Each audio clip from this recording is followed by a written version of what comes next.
국가가 생기고 나서 어떤 제도들이 만들어졌는지 한번 보도록 합시다. 정치, 경제, 사회 제도들, 국가의 각종 제도들이 만들어지는데 이것도 앞에 이제 한글 그 파일 보고 한번 말씀을 좀 드려볼게요. 자, 연맹국가에서 고대국가로 갈 때 그 변화가 나타납니다. 연맹국가는 뭔가 결정을 낼 때 부족장들이 모여갖고 그 회의를 통해서 결정을 내립니다. 이거는 부족장 회의라고 해요. 이 전통이 남아갖고 여기도 귀족회의라는 게 있어요. 차이점이 있다면은 여기는 왕이 당연직 의장이었었거든요. 여기는 왕이 빠져나갑니다. 왕이 빠져나가니까는 누군가 그 의장을 해야 돼. 그래서 귀족회의 의장이라는 용어가 나타나게 돼요. 그러니까 이게 고대국가는 삼국시대를 말하니까 고구려 백제 신라겠죠. 고구려 백제 신라 모두 귀족회를 뜻하는 단어가 있고 그 의장을 뜻하는 단어가 있을 거라는 걸 기억하시면 됩니다. 자, 또 하나 여기는 부족장들이 다 관료를 거느렸었는데 그러면 안 됩니다. 이 관료들이 이제 중앙으로 들어와야 됩니다. 그래서 왕 밑에만 존재해야 돼요. 관료는 이제 국가에만 존재해야 됩니다. 이걸 중앙 관료 체제라고 하는데 여러 관료가 들어오니까 여기에 이제 관료들이라는 관청이 생길 겁니다. 그래서 관청 이름을 가끔 물어봐요. 이 용어들을. 그럼 이 안에 사람들이 들어오잖아요. 여러 관료들이 섞여 살다 보니까는 이 사람들이 가만히 두면은 이게 질서가 없단 말이에요. 그래서 이 사람들의 서열을 잡아주는데 그걸 관등이라고 합니다. 그래서 관청과 관등, 귀족회의 이 세 가지를 배울 겁니다. 이걸 중앙관료제도가 생겼다고 합니다. 자, 또 하나가 여기에서는 지방 부족장들이 각자 자기 지역을 자기가 스스로 통치했단 말이에요. 자율적 통치했단 말이야. 왕도 남의 부족에 관여를 못했었습니다. 그러면 안 되죠. 그러니까 왕이 이제 직접 통치하게 돼요. 그 방식이 지방제도를 만들고 지방관을 파견하는 건데 지방제도를 만들 때 두 단위로 만들어요. 우리 지금으로 말하면 시도와 시군과 있듯이 여기도 그렇습니다. 고구려 백제 신라 때는 이거를 어떻게 나눴는가, 이 용어를 뭐라고 썼는가를 좀 배우는 겁니다. 밑에는 대체로 뭐 성군이라고 했다. 고대 국가는 전쟁 시대라 그냥 성이라 부르는데요. 이게 나중에는 이제 군현제로 자리 잡아갑니다. 자, 그리고 고려 조선 때는 또 어떤 용어를 썼는가, 그것만 조금 비교하면 됩니다. 그리고 세 번째, 여기는 이제 군대가 있는데 부족장들의 군대였었거든요. 왕이 전쟁이라도 하려면 부족장들의 동의를 얻어야 됩니다. 이번에 어디에 한번 싸워야겠는데 그 군대 낼 수 있어? 하면서 이제 동의를 해야 돼. 그러면 안 되죠. 그것도 효율성이 좀 떨어지죠. 이제 왕 밑에 왕만 이제 그 군대를 거느리게 됩니다. 이제 국군을 두게 되는 거예요. 자, 국군을 두는데 군대가 중앙을 지키는 군대가 있고요. 지방을 지키는 군대 두 가지로 나타납니다. 각각 이 용어를 뭐라고 썼는가 이거를 좀 역사적으로 쭉 보면 되는 겁니다. 자, 마지막으로 이런 관료 체계를 구축하게 되는데 이 관료를 끊임없이 재생산할 수 있는 시스템이 있어야 돼요. 그걸 이제 학교나 과거라고 합니다. 제가 대학원 다닐 때 저희 선생님 중에 하나가 이제 미국에서 오신 분이 있었거든요. 그 총장님이 뜬금없이 학생들한테 영어 교육을 강화시킨다 해서 수업의 필수 과목으로 영어로 수업하는 거를 대학원조차도, 그것도 한국사학과에서 6학점인가를 듣게 했었던 것 같은데 학교에서도 이제 듣게 했었고요. 그래 들었는데 그분이 이제 그 얘기를 하시더라고요. 자기는 한국사를 공부하면서 정말 놀란 게 하나가 있대요. 뭐냐 그랬더니 10세기 때 과거를 통해서 관료를 뽑았다는 게 정말 놀랍대요. 유럽에 이제 그런 게 없거든. 신분으로 들어가지. 굉장히 합리적이고 객관적인 시스템이 있었던 겁니다, 그때. 자, 그런 게 나타납니다. 그래서 학교는 이렇게 한번 해볼까? S자. 학교도 중앙과 지방에 있습니다. 고대 국가 때는 학교가 중앙에만 있었어요. 이유가 뭐냐면은 고대 국가 때는 중앙 사람만, 서울 사람만 정치에 참여할 수 있었습니다. 얘들은 그냥 세금 내는 존재지 정치에 참여할 수는 없어요. 이 지방 애들은. 차이가 있었습니다. 근데 그게 중세 때 왜 바뀌냐면요. 고려는 호족이 만든 거 아시죠? 지방 쌍놈 출신 애가 왕이 됐는데 다른 호족들한테 그 기회를 개방하지 않으면 안 되잖아요. 그래서 이 호족들한테 문호가 개방이 됩니다. 중앙이라는 게. 그래서 그때는 누구나 할 수 있게 돼요. 그래서 흔히 이 네 가지 제도를 정치제도라고 하는데요. 흔히 제가 이거를 이렇게 표현합니다. 자, 머리는 왕이요. 왕을 받쳐주는 네 팔 다리를 이거를 중앙지방군사교육, 중지군교라고 했고 네 가지 정치제도라고 합니다. 요거를 나라별로 이제 이름을 쭉 한번 살펴보도록 할게요. 자, 이제 삼국시대 제도도 한번 봅시다. 용어들만 쭉 살피면서 보면 됩니다. 국문 시험은 같은 시대 내에서 물어봤고 좀 어려운 게 나오는데요. 한능검 시험은 나라별로 물어봐갖고 이 물어보는 시대 텀이 굉장히 길어요. 어렵지 않습니다. 대충만 구분할 수 있으면 돼요. 그러니까 그 정도만 좀 구분을 좀 해두시면 됩니다. 그럼 문제 쉽게 풀 수 있어요. 이건 오히려 주는 문제가 있습니다. 자, 우리 고대 시대에는 귀족회의랑 그리고 관청, 관등 같은 게 있었다니까 다 살펴볼게요. 귀족회의는 제가위, 정사위, 화백회 같은 게 있습니다. 그리고 저 의장을 고구려는 대대로, 백제는 좌평이나 상대평이라고 하고요. 신라는 상대등이라고 합니다. 요거는 제정화 대상이라고 하시면 돼요. 제정화 대상. 그 가는 고구려 귀족을 가라 부르거든요. 자, 정사함은 그 바위에다가 그 종이를 올려놓으면은 그 재상이 될 사람에 대해서 이게 도장이 찍혀갖고 나타난다라고 해갖고 그런 설화가 있어서 정사함, 정사를 논하는 바위가 있다라 해서 정사함회라는 별명이 붙은 겁니다. 백제입니다. 사비로 내려가고 나서 있었던 일입니다. 가끔 지역사람도 나옵니다. 그건. 자, 그리고요, 관청은, 고대 국가 때 관청은 잘 알지 못합니다. 그래서 잘 안 물어봐요. 대신에 그 안에 있는 사람들 있죠? 관등하고 공부 잘 물어봅니다. 백제가 처음으로 삼색공부하고 십육관등이라는 그 체제의 기틀을 마련합니다. 신라는 베꼈나봐. 그래서 하나씩 늘어납니다. 사색공복에 17관등이 됩니다.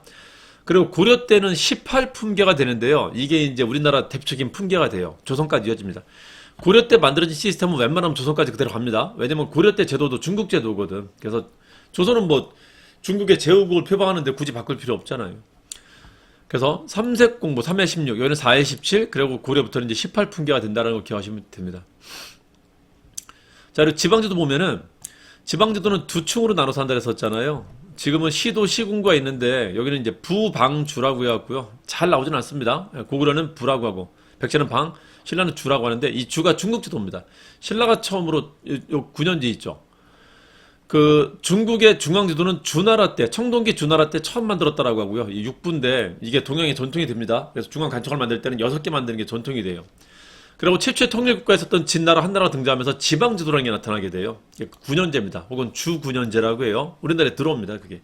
그걸 처음 쓴 나라가 신라라고. 5주. 근데 여기 다 5부, 5방, 5주라고 하는데 숫자를 5로 쓴 이유가 뭐냐면요. 방위 때문에 그래요. 방위. 동서남북주라는 5개 방위가 있기 때문에 그 5개 방위로 나누다 보니까 그렇게 된 겁니다. 자, 됐고요. 그리고 군사제도는 따로 없습니다. 그냥 지방관이 있고 군인입니다. 여기는 군사국가이기 때문에 전쟁국가이기 때문에 그냥 군인이 있고 지방관이고 지방관이 있고 군인입니다. 행정하고 군사가 분리되어 있질 않아요. 학교도 있었을 건데 학교는 그 고구려만 기록이 남아있어요. 고구려만 태학이라고 해갖고 기록이 있습니다. 나머지는 딱히 기록이 없어요. 네, 박사제도가 3국 다 있었거든. 그걸 봐서는 아마 학교는 틀림없이 있었을 거라고 봅니다. 자, 그리고 통일신라하고 발해 한번 보도록 할게요. 통일신라는 화백회의는 그대로 존재하고요. 통일 직전에 집사부라는 걸 만들었었는데 이게 중세로 가면 귀족회의가 사라지거든요. 중세는 이제 귀족사회가 아닙니다. 이제 행정 관료들이 국가를 좌지우지하는 사회예요. 그래서 조금 관료제 사회로 바뀌었다고 합니다. 그래서 중세로 가면은 귀족회의가 사라지고 관청만 남게 됩니다. 행정관청만. 자, 그러다 보니까는 귀족회의에 있었던 그 높으신 분들 있잖아요. 그분들은 뭐 할까? 집에서 노나? 그러진 않을 거 아니에요. 그 높은 사람들인데. 그분들도 여기로 들어오더라는 거지. 여기로 관청 안으로. 그래서 관청대. 요 귀족회의가 1등 관청입니다. 제 편의상 부를게요. 1등 관청인데 1등 관청이 하는 일이 뭐냐면은 국정총괄이라고 해요. 국정총괄이라고 합니다. 국정을 총괄하는 기능이 이 행정관청 안에 있다는 겁니다. 원래는 국정총괄 기능이 귀족회의가 하고 밑에 있는 행정관청은 실무를 담당하는 거였었거든요. 근데 행정관청 내에 국정총괄을 담당하는 부서가 생긴다는 겁니다. 그게 중국 당나라 때 생긴 건데요. 중국 중세제도입니다. 원래는 부만 있다 성이라는 급이 생겼단 말이죠. 관청도 급이 있어요. 원래는 부밖에 없었죠. 요거는 이제 그 귀족들 때문에 새로 만든 겁니다. 성급자, 원급자 들어가면 높으신 분들이 들어가는 관청이다 이렇게 하시면 돼요. 성, 원, 부사라는 급이 있습니다. 그래서 요거를 잘 물어봐야 행정관청에서는 행정관청에서는 국정총괄기구가 뭐냐라는 걸 물어본단 말이에요. 고대 국가 때는 귀족회의를 물어보고 중세 때부터는 그걸 물어봅니다. 그래서 요거 하나는 꼭 기억하셔야 됩니다. 고려는 뭐였고 조선은 뭐였는지. 자, 또 하나가 귀족회의가 사라지고 행정관청이 모든 일을 담당하다 보니까 얘도 이제 권한이 많다 보니까 타락할 수 있잖아요. 얘를 견제하는 자기 스스로 자기를 견제하는 그 견제장치를 마련해 둡니다. 그거를 감찰기구라고 하는데 각 나라마다 있었던 감찰기구 이름이 뭐냐라는 걸 또 물어봐요. 이 두 가지 제일 잘 물어봅니다. 국정총괄기구와 감찰기구라는 걸 한번 볼게요. 신라는 집사부라는 기구를 만들어갖고 화백회의를 없애려고 했었어요. 만약에 없앴다면 이때부터 중세라 불렀었을 겁니다. 근데 잘 안 돼요. 왕권이 강할 때는 집사부를 좀 힘을 키워주지만은 여전히 귀족들이 힘이 강했기 때문에 없어지진 않습니다. 둘이 있으면서 둘이 투닥투닥 싸웁니다. 신라 중대 때는 집사부 시중에 권한이 강했다가 신라 하대가 되면 다시 화백회의나 상대 등의 힘이 다시 강해지는 그게 이제 반복이 될 뿐입니다. 집사부가 있었다는 걸 기억해 두세요. 그래서 국정총괄기구가 두 개다. 되게 뜬금없이. 자, 발해부터 중국의 삼성육부제도를 처음 도입하게 됩니다. 그래서 삼성이라는 게 있어요. 세 개의 성이 있습니다. 자, 이제 이런 거 물어봅니다. 이 성이 3개 있으니까 그 중에 어떤 게 1등 기구냐, 어떤 게 국정총괄 기구냐 이렇게 물어본다는 거죠. 정당한 게 1등입니다. 정당성. 가끔 물어봐요, 가끔. 자, 그래서 정당성에 수상이 있습니다. 1등 관청은 국정총괄 기구, 또 하나 수상이 거기에 있다는 걸 기억하시면 됩니다. 수상을 대내상이라고 해요. 내부 수상이라고 합니다. 이 삼성육부제를 채택한 또 하나의 나라가 고려인데요. 고려는 중서성과 문화성을 합쳐갖고 그냥 그걸 하나로 부릅니다. 그래서 여기는 이성육부제라고 합니다. 이 둘 중에 어떤 게 국정총괄기구냐 또 물어봐요. 중서문화성입니다. 당연히 수상도 어디에 있을까요? 여기에 있습니다. 신라의 전통을 이은 건데, 신라는 상대등과 시중이 총리가 둘이 있었잖아요. 둘이 싸우다 뭐만 남은 것이다. 이제 귀족회인 사라지고 그 시중만 남게 된 겁니다. 그래서 여기 수상을 시중이라 부릅니다. 신라하고 조금 다르게 문화성에 있는 시중이라고 해갖고 문화시중이라고 부르는 거예요. 그냥 국정총괄이고 문화시중이 여기에 있다. 상서성은 그냥 정책 집행기구입니다. 까라면 까는 기구. 얘는 시키는 애, 얘는 이제 그 시키는 걸 이제 집행하는 기구입니다. 그러니까 얘는 힘이 좀 떨어지는 애예요. 자, 조선은 스스로 제후국을 칭했기 때문에 성급 관청이 없어요. 부가 제일 높은 겁니다. 의정부가 국정총괄 기구예요. 그 정도만 알아두시면 됩니다. 그래서 1등 관청을 쭉 배웠습니다. 1등 관청 쭉 변해가는 거를 보세요. 자, 두 번째, 요 감찰기구 이름 좀 한번 배울게요. 감찰기구는 신라부터 나타나는데 사정부라고 합니다. 사정부. 발해는 중정대라고 하고요. 고려는 어사대라고 합니다. 조선은 사헌부라고 합니다. 사헌부. 요걸 합치면은 두 문자로 좀 따드릴게요. 이 사람들은 자기 동료인 공무원들의 비리를 적발하는 사람들이에요. 그러니까 다른 공무원들이 좀 싫어하겠지, 무서워하겠지. 공무원들이 걸리면 항상 그래요. 아유, 왜 그래? 사정 좀 봐줘. 그러는데 이 사람들은 무서운 사람들이니까 어허! 이렇게 한다는 겁니다. 사정, 어허 이렇게 하시면 됩니다. 신라는 사정부, 발해는 중정대, 그리고 고려는 어사대, 그리고 조선은 헌병이 됩니다. 사헌부. 이게 뭐다? 감찰기구입니다. 감찰해갖고 걸리면은 탄핵하는 역할을 합니다. 그래서 이 자체 내에 자체 정화 기능이 있다라는 겁니다. 중세부터는 이 그 자체 정화 기능, 얘를 감시하는 기능이 한 개 기구가 아니라 한 개 이상의 기구가 돼요. 그래서 2개 이상을 말하는데 2개 이상을 말할 때는 묶어갖고 이걸 언론이라고 합니다. 지금도 그렇죠. 언론 기능이 제대로 돌아가야지 이 정치인들이나 이 행정부가 되게 견제당하면서 조심조심 일어나는데 언론이 그 역할을 못하면은 얘들을 통제할 사람이 없다라는 거죠. 이때부터 이미 그런 게 있었다는 겁니다. 특히 우리나라는 그 언론이 발달했었어요. 이미 고려 때부터. 그래서 어사대와 더불어 중서문화성에 있었던 낭사, 이 두 개를 합쳐갖고 언론이라고 합니다. 이 사람들이 관리들의 잘못된 것을 항상 비판하고, 간하고, 혹은 왕의 행위에 대해서도 간언하고 하는 행동들을 하는 겁니다. 이걸 합치면 뭐라고 하냐면은 언왕이라고 해요. 언왕. 그래서 언왕소리라고 하시면 돼요. 원왕소리가 아니라 언왕소리예요. 언왕소리. 소리 내는 거잖아. 항상 소리 내는 사람들이라고. 원왕소리는 영하고요. 이건 뭐다? 언왕소리입니다. 언왕소리. 자, 이 낭사가 중서문화성에 속해 있었는데 조선으로 가면은 기능이 점점 분화가 돼요. 점점 발전하는 겁니다. 그래서 얘가 독립한다. 독립해갖고 붙은 이름이 뭐냐면 사간원입니다. 사간원. 그리고 어사대가 바뀐 게 사헌부로 바뀐 거고요. 사헌부. 그래서 이 둘을 양사라 부릅니다. 이 독립된 관청이 이 두 개가 언론기구입니다. 지금으로 말하면 신문사 같은 거예요. 방송사나 신문사 같은 겁니다. 그래서 잘못된 것들을 항상 눈초리를 보고 있다가 너 잘못했어! 하면서 이제 비판을 합니다. 때로는 이제 그걸 탄핵을 하기도 하고요. 자, 근데 조선은 있죠. 왕들이 이 궁궐 옆에다가 도서관을 만들어둬요. 학문 연구기를 만듭니다. 그러니까 일종의 독서실이지. 어느 왜 독서실을 여기다 만들까? 애들 공부하고 그냥 퇴근하라고? 쓸데없이 그러진 않겠죠. 여기다가 책만 두는 게 아닙니다. 이 도서관을 만들고 여기다가 관리들을, 공부하는 학자들을 집어넣는데 왜 궁궐에다가 그걸 뒀냐면요. 왕은 신분으로 되는 사람이기 때문에 얘는 똑똑한 사람 보장이 없어요. 이런 애가 태어날 수도 있고 저런 애가 태어날 수도 있고 바보가 될 수도 있단 말이에요. 그래서 안전장치를 마련해 두는 겁니다. 이 왕을 교육시킬 수 있는 장치를 마련해 두는 거예요. 왕을 교육하는 걸 경연이라고 합니다. 돗자리 핀다라고 하는 겁니다. 그래서 왕이 혹시나 부족한 사람이 나타나면 그 왕을 보필해 줄 사람, 그런 장치로 만들어둔 게 이게 학문연구기구인데요. 이 가르치는 게 일방적으로 주입식 교육하는 게 아니라 왕하고 일종의 정치 세미나라는 겁니다. 그러다 보니까는 정치에 대한 비판 같은 것도 하고 그래요. 그래서 이것도 일종의 언론 기능 역할을 했다라고 합니다. 정치에 대해 비판하면 왕의 행동, 어제 그렇게 하셨던 건 잘못한 겁니다. 이렇게 할 수도 있잖아요. 그래서 요것까지 포함해갖고 언론기구가 3개 됐다라고 해요. 그래서 이거를 3사라고 부르게 된 겁니다. 3사. 그 고려도 3사라는 말이 있어요. 고려 3사는, 이 3사는 세 관청 그런 뜻인데, 고려 3사는 재정기구 3개를 말하는 거예요. 전국의 출납과 회계, 장부 정리하는 걸 말하는 겁니다. 전국은 화폐하고 국식을 말합니다. 조선의 3사는 언론기구 3개를 말하는 겁니다. 그래서 기능이 아예 달라요. 하나는 재정기구, 하나는 언론기구입니다. 잘 나오죠, 비교하는 거. 사사홍이라고 합니다. 사사홍. 자, 그리고 중세부터는 이제 문무양반 국가기, 문무양반제 국가이기 때문에 관료 사회로 진전이 되는데 관료의 양축이 문반하고 무관이 있었거든요. 그래서 국정을 총괄하는 기구가 있다면요, 군대만 총괄하는 기구가 따로 생깁니다.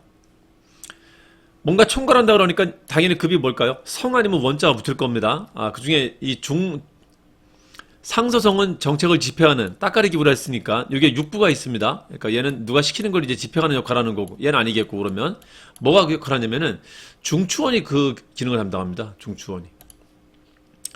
그래서 중서문화성과 중추원, 양중이 양날개입니다. 중서문화성은 국정 전체를 총괄하고 중추원은 그 중에 군사기밀을 담당합니다. 그래서 성원이 제일 높은 거예요. 성원자 들어가는 게 높으신 분이 들어가서 근무하는 곳이라는 걸 잘 기억하면 됩니다. 자, 조선의 기능이 되게 분화가 되면서 조선은 이제 물어보는 게 좀 많아져요. 그래서 아까 그 궁궐에도 기구가 있다 그랬었잖아요. 궁궐에 대표적인 삼총사가 있어요. 왕이 부족한 사람이 등장할 수 있으니까 바보가 대통령이 될 수도 있단 말이에요. 모질이가. 그러니까 그걸 보완해주는 장치가 시스템으로 되어 있습니다. 그래서 정말 조금 부족한 사람이 왕이 돼도 나라가 좀 흔들리지 않게 시스템으로 구축이 되어 있는데, 그게 뭐냐면 하나는 책이고요. 그러니까 도서관 같은 걸 두고요. 또 하나는 뭐가 있냐면은 제가 이제 편의상 기억하기 좋게 말하는 건데, 하나는 여기다가 궁궐에다 나비를 둡니다. 얘는 팔랑팔랑 날아갖고 어디 가냐면은 여기 정부에 갑니다. 정부에 가서 왕의 명령을 전달해 주고요. 또 정부의 관료들이 하는 것들을 왕한테 이렇게 전달해 줘갖고 왕이 지금 정부가 어떻게 돌아가는지 알 수 있게 해주는 역할을 합니다. 이걸 왕명출납이라고 합니다. 또 하나가 왕의 펜대 역할을 하는 게 있어요. 왕이 공부를 못한 사람이 왕이 될 수도 있는데, 얘가 만약에 있잖아요, 외교문서 같은 거나 아니면 국내 담화문 같은 걸 발표하는데 진짜 전혀 모르는 애가 이제 그거를 지가 글을 쓰면은 이상하게 될 수도 있단 말이에요. 예를 들면은 우리가 미국하고 외교를 하는데, 미국에 가서 이제 그 대통령한테 할 말은 이제 지가 무섭다 한번 해보자고요.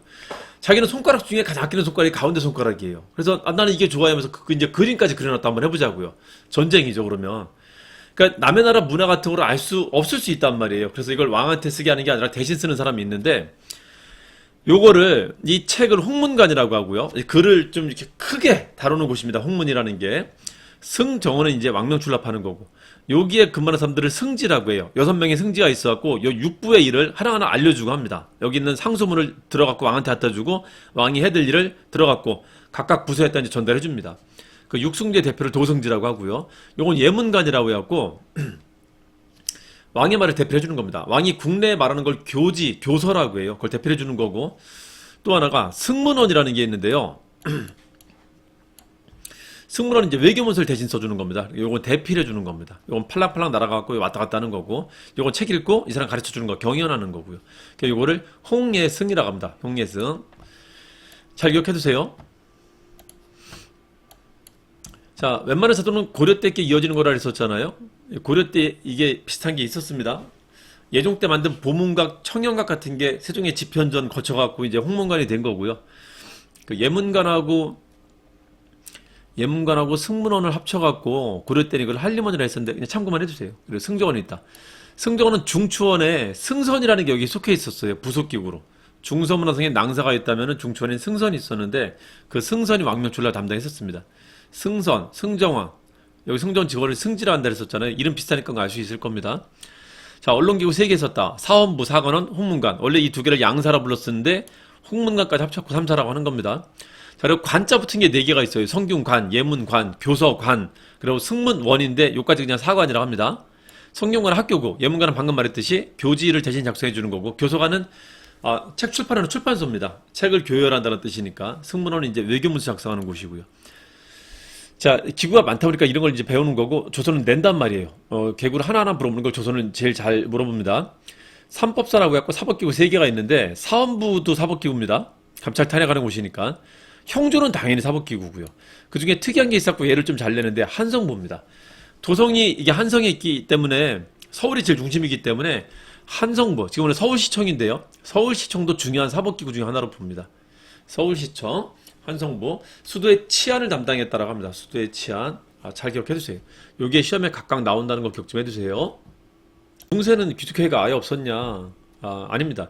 원칙 없는 게 맞고요. 원칙 없어갖고 이제 중앙관청에 있는 한 개 부서가 국정총괄 담당하게 됐던 겁니다. 자, 이 규칙회의는 원칙 사라지고요. 그래서 여기에서 국정총괄하는 기구가 있었다는 거, 이거 제가 하나씩 배운 거죠. 자, 근데 아예 없었냐? 아닙니다. 어떻게 생기냐면은, 자, 이렇게 기능을 다 분화시켜갖고 점점 예전보다 훨씬 더 진화된 상태였단 말이에요, 관청이. 근데 이런 게 있었어요. 한 개 부처가 결정하지 못하는 일이 있을 수 있다라는 거지. 가장 대표적인 게 전쟁인데요. 외적이 쳐들어오니까 어떤 부처가, 야, 싸우러 가자! 이럴 수 없다라는 거예요. 외적이 쳐들어오니까는 여러 부처, 장관들 다 모여보세요! 하면서 소집해갖고 이제 얘기를 다시 하더라는 거지. 그래서, 고려의 장관을 재신과 추밀이라고 합니다. 중서문에서 장관을 재신이라고 하고 중천의 장관을 추밀이라고 하는데 이 사람들이 다른 부처의 모든 장관을 겸직하고 있었어요. 그러니까 장관을 그냥 제추라고 합니다. 제추들 다 모여보세요 해갖고 이 사람들이 모여갖고 결정하게 된 겁니다.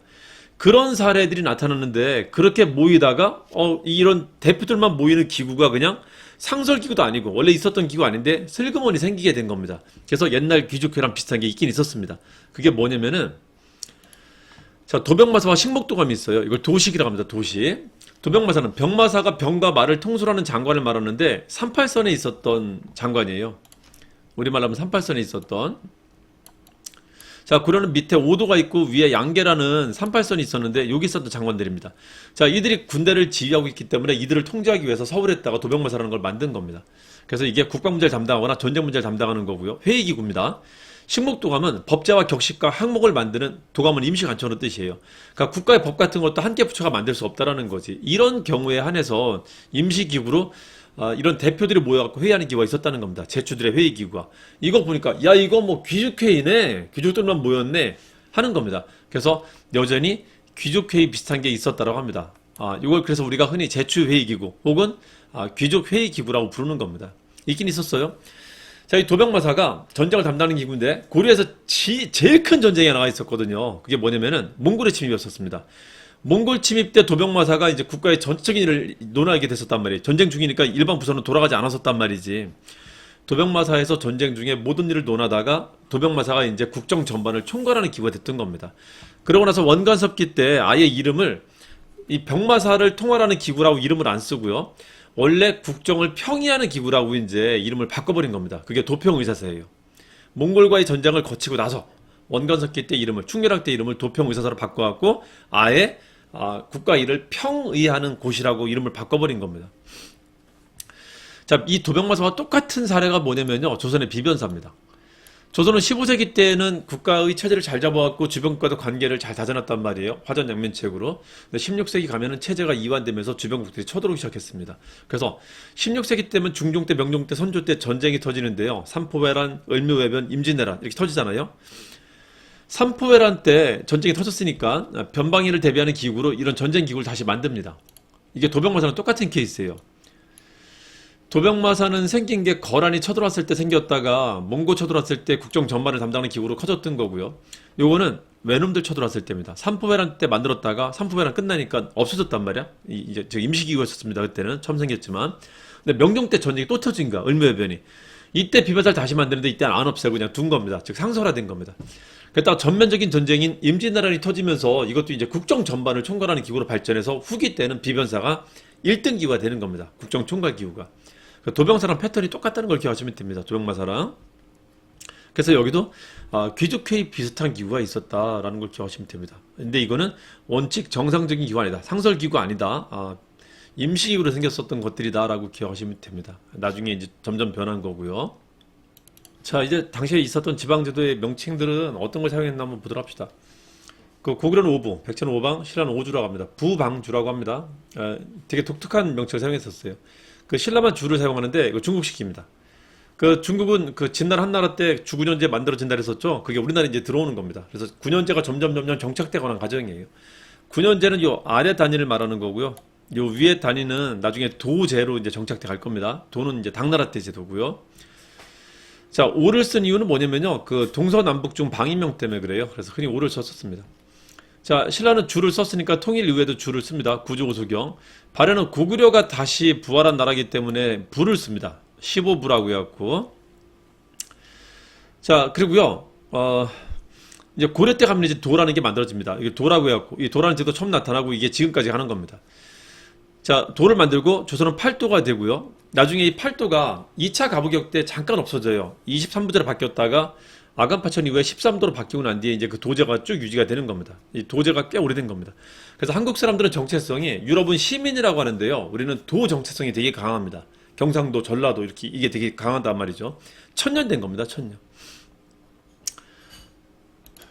자, 근데 고려를 보면은 도를 만들 때 지금 있었던 충청도, 경상도, 전라도가 이때 나타납니다. 전라도, 경상도, 충청도를 이제 서울까지 포함해갖고 양광도라고 됐었어요. 양주, 광주를 묶어갖고 양광도라고 됐었습니다. 자, 그리고 교주도, 서해도 약간 5개 도가 있습니다. 이게 일반 행정도고요. 그리고 위에는 군사구역이 있어요. 이 38선 지역 같은데 국경지역에는 이거를 양계라고 합니다. 북계하고 동계라고 하는 군사구역도 있었습니다. 그래서 두 가지로 운영이 되고 있었다. 행정도와 군사도로. 이걸 오도 양계제라고 합니다.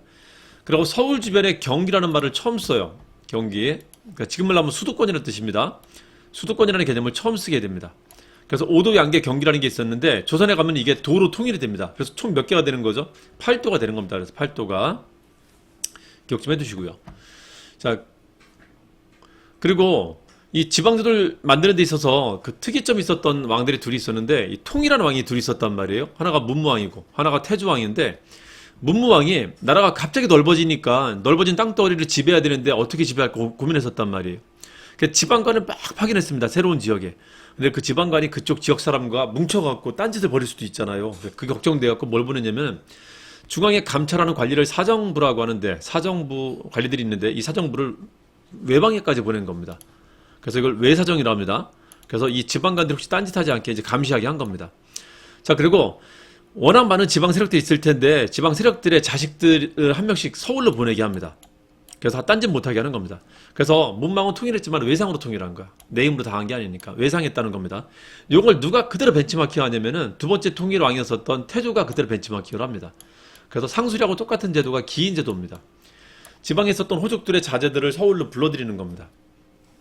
그래서 사신간주들은 고려 왕조 개창에 참여했었던 저 왕조 개창에 참여해서 도와주겠습니다. 그래서 개성으로 올라온 호족들한테 그 지역의 통제권을 주면서 아직 지방관을 파견할 실력이 안 되고 상황이 안 되니까 그 호족들을 통해서 지방을 통치하는 방식, 간접 지배 방식을 썼었어요. 그게 사신간제도입니다.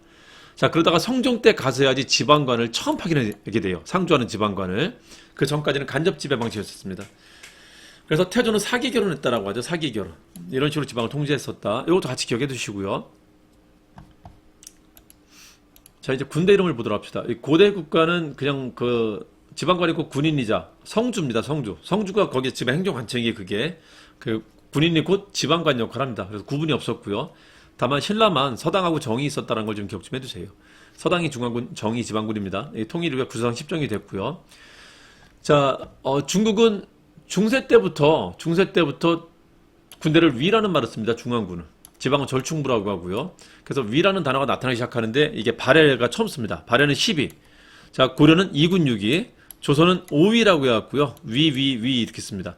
그러니까 조선 후기 때는 5위 체제가, 임진왜란은 5위 체제가 무너지고 그냥 군대를 하나씩 만들다 보니까 총 5개가 됐는데 그걸 5군형이라고 합니다. 5군형. 그래서 중세 때는 위 한다는 걸 기억하시면 돼요. 숫자만 구분하면 됩니다. 고려는 왜 2군 6이라고 했냐면요. 2군은 왕을 지키는, 청와대를 지키는 그 궁궐 친위군을 말하고요. 그리고 중앙군이 이제 6입니다. 6이. 자, 그리고 지방군 한번 볼게요. 지방군. 지방군 보면은 고려는 지방이 두 가지가 있었잖아요. 오도 양계. 그 오도는 일반 행정도입니다. 이 행정지역을 군현지역이라고 하거든요. 주군현. 그래서 이걸 주현군이라고 합니다. 주현군. 여기는 지오피를 설치합니다. 그 지오피를 진이라고 하거든요. 진. 그래서 여기는 주진군이라고 해요. 그래서 주현군과 주진군이 있었습니다.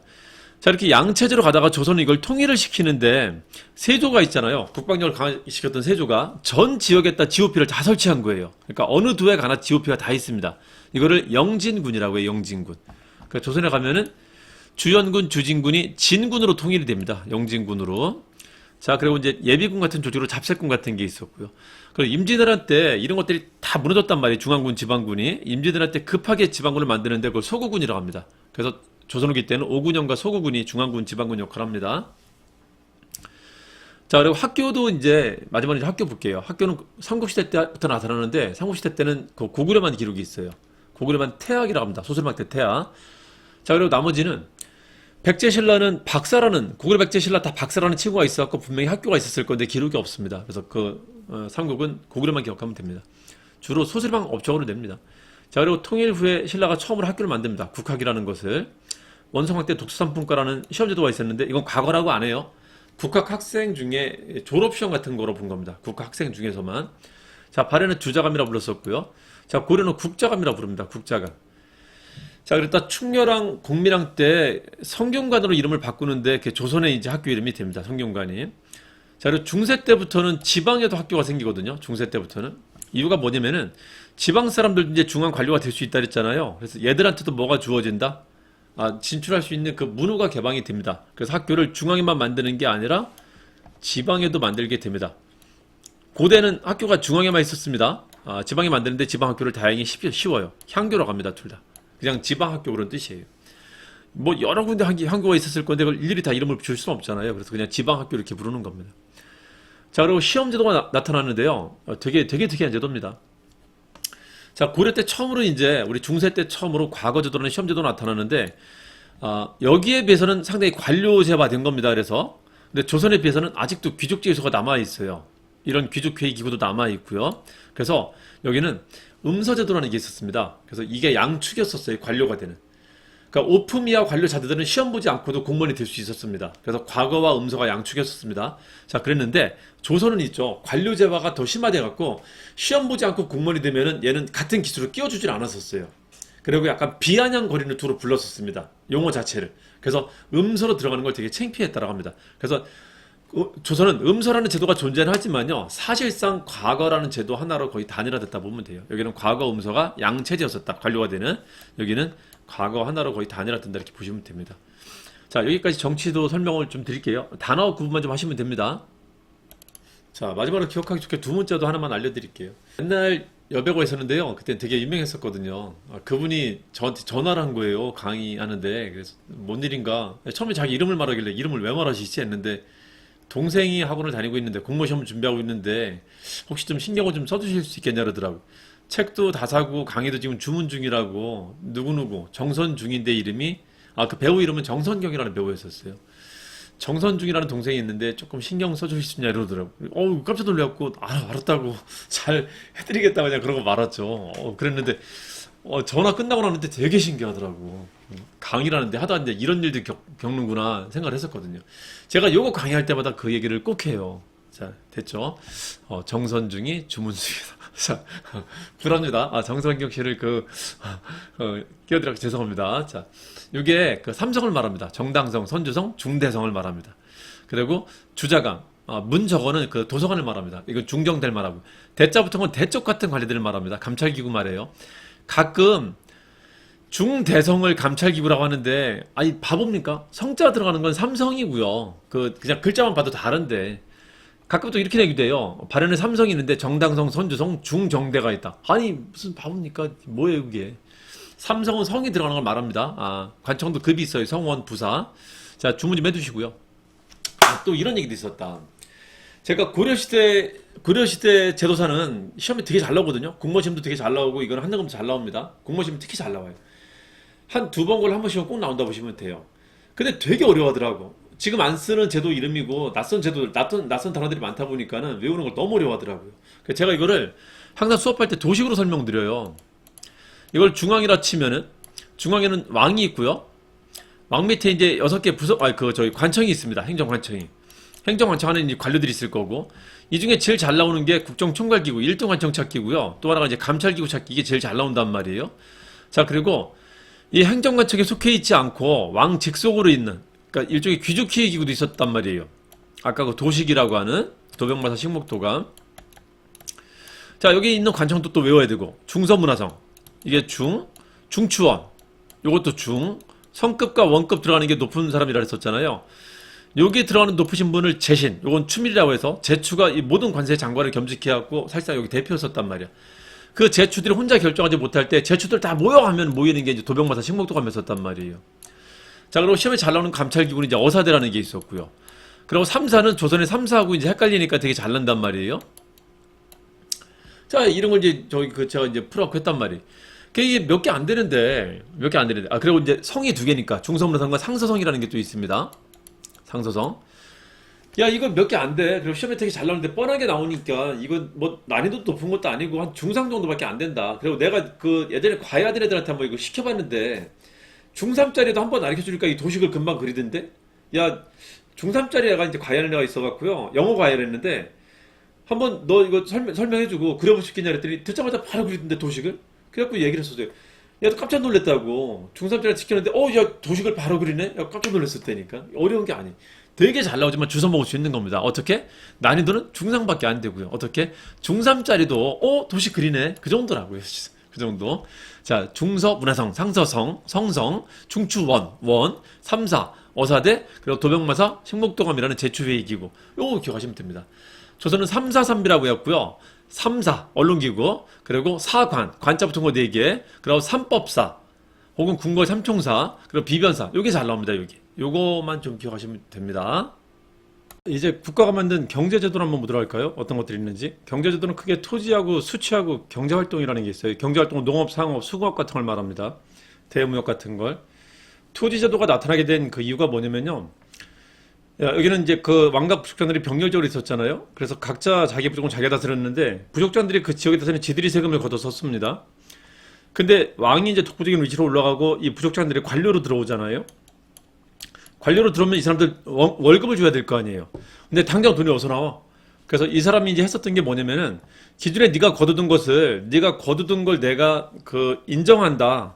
그러니까 뭐 바뀐 건 없는데 왕이 이거를 허락한다는 그 추인 작업만 행해집니다. 이제 그러면서 이쪽 지역에서 나는 세금을 네가 쓸 것을 허락한다라는 식으로 해줘요.